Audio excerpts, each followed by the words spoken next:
百分數應用題分為兩種嘅，其中一種係求百分數。咁點樣睇一條應用題，知道佢哋係咪求百分數呢？咁首先係睇應用題最尾嗰句問句，咁最尾呢，佢會寫住百分之幾嘅，咁即係話呢一題應用題係求百分數嘅應用題。咁如果我哋見到題目係問百分之幾，我哋首先可以畫一條分數線，再寫乘以100%，然後我哋有一個口訣嘅，叫做前指後冇。咁我哋嚟睇一睇呢題例子：爸爸有300元，媽媽有200元，爸爸有的錢是媽媽的百分之幾？咁我哋可以喺個是字嗰度畫條斜線。咁有陣時佢未必係是嘅，佢可能係佔嘅。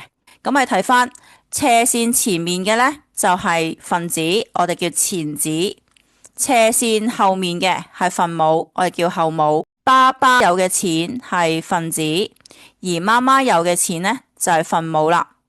咁所以我哋可以寫低分子係爸爸有嘅錢，即係300元，而分母就係媽媽有嘅錢，即係200元。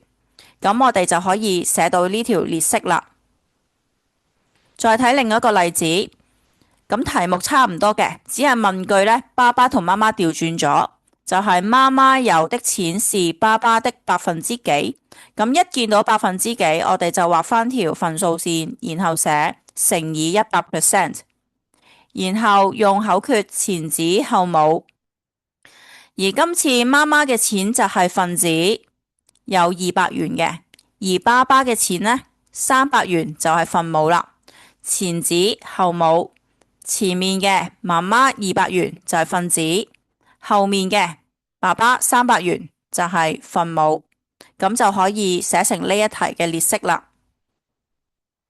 再睇多題，今次個問句有少少唔同，媽媽有的錢是2人共有的百分之幾？一見到百分之幾，我哋就畫翻條分數線，然後寫翻乘以100%。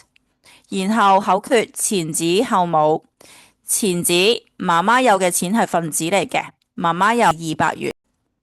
然後你會發現後面分母係要寫翻2人共有嘅錢嘅，咁即係300加200。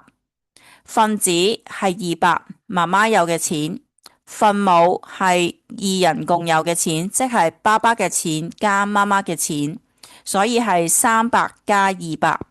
咁就可以寫成呢一題嘅列式啦。